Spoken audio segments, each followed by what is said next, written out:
रत्तम्मा नारियल की बंडी ढकेलते हुए सारा गांव घूमती है। कोई भी उसके पास नारियल नहीं खरीद रहा। उस गांव के सारी गलियां ऐसे घूमती हैं कि उसके पैर भी थक गए। का बेटा, माँ भूख लग रहा है माँ, ऐसे पूछने पर उसे रोना आ जाता है और रत्तम्मा को पता नहीं चलता कि वो क्या करे। तब वो एक जगह उसकी बंडी रोककर एक नारियल काटकर, आज के लिए खाकर अपना पेट भर लो बेटा, कल अच्छा खाना खिलाऊंगी, ऐसे कहकर अपने बेटे को देखते हुए अपने जीवन को कोसती है। मगर वो दोष किसको मानेगी, रत्तम्मा को समझ में नहीं आता। एक समय में रत्तम्मा बाकी गांव वालों की तरह ही छोटे मोटे कूली का काम करती थी, लेकिन उसे लगता है कि उसे उसका मेहनत का फल नहीं मिल रहा। इसी दुख में वो दिन गुजारती थी। कुछ ही दिन पहले रत्तम्मा का पति पी पी कर मर गया।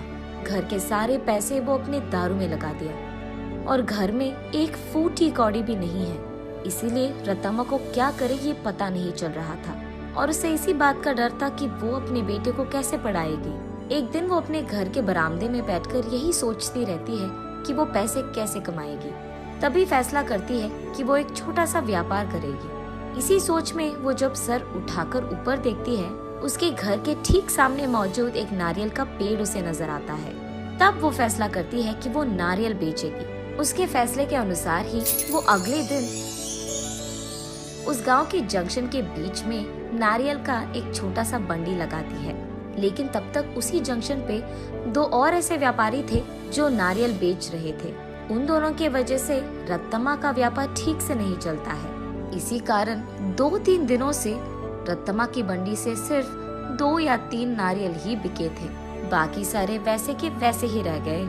ये देख निराश होकर रत्तम्मा ये फैसला करती है कि अगर वो गांव के सारी गलियां घूमकर बेचने की कोशिश करेगी तो कम से कम कुछ तो बिक जाएंगे।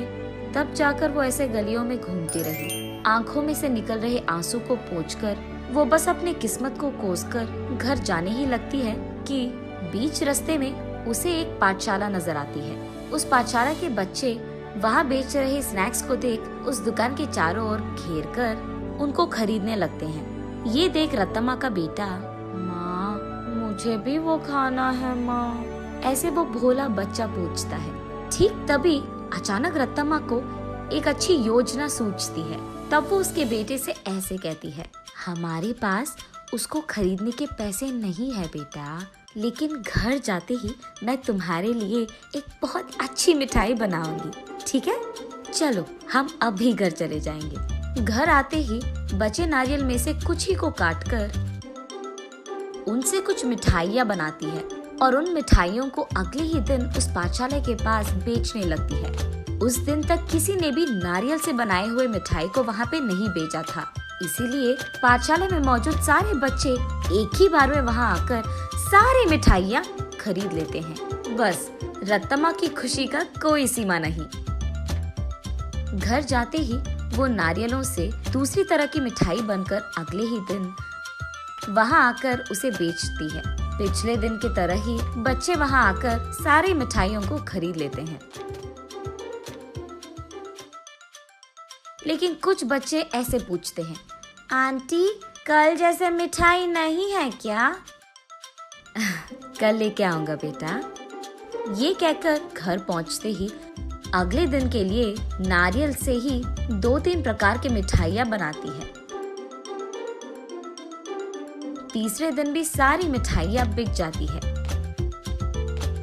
तब वहाँ मौजूद बाकी व्यापारी ये देख रत्तम्मा के पास आकर ऐसे कहते हैं, अम्मा कुछ मिठाइयाँ हमको भी बेचो, वो हमारे दुकान में बेचेंगे हम तुम्हें दुगना पैसे देंगे इनके लिए, ऐसे कहते हैं। ये सुनकर रत्तम्मा इस बार ज्यादा मात्रा में मिठाइयों को बनाकर अगले दिन वहाँ के व्यापारियों को बेचती है दुगने गुना में। बचे सारे पाठशाला के बच्चों को हमेशा की तरह बेचती है।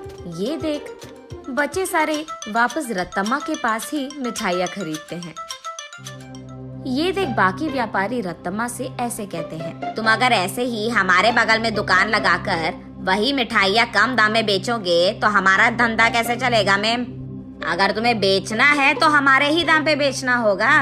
तब रत्तम्मा, लेकिन बच्चे इतने दाम पे कैसे खरीदेंगे? उस सब से हमारा कोई लेना देना नहीं। अगर यहाँ धंधा करना है तो हमारी सुनो, वरना यहाँ से निकल जाओ। ऐसे कहते हैं। ये सुनकर रत्तम्मा उसके घर पहुंचकर बहुत सोचने लग जाती है। अगले दिन वो उस पाठशाला के पास एक बड़ा सा मिठाई का दुकान ही खोल देती है। उसमें सिर्फ नारियल से बनाई हुई मिठाइयाँ ही बेचती है। अब रत्तम्मा को किसी से कोई लड़ाई करने की जरूरत नहीं पड़ेगी।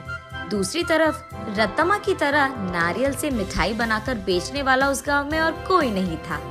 अब इस कारण रत्तम्मा के मिठाई का दुकान सिर्फ बच्चे ही नहीं बल्कि सारा गांव जाता था। कुछ ही दिनों में रत्तम्मा अमीर बन जाती है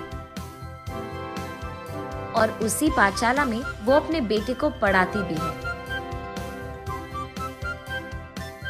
ऐसे प्यार से वो उस नारियल के पेड़ को हर रोज पूछकर पानी डालती थी।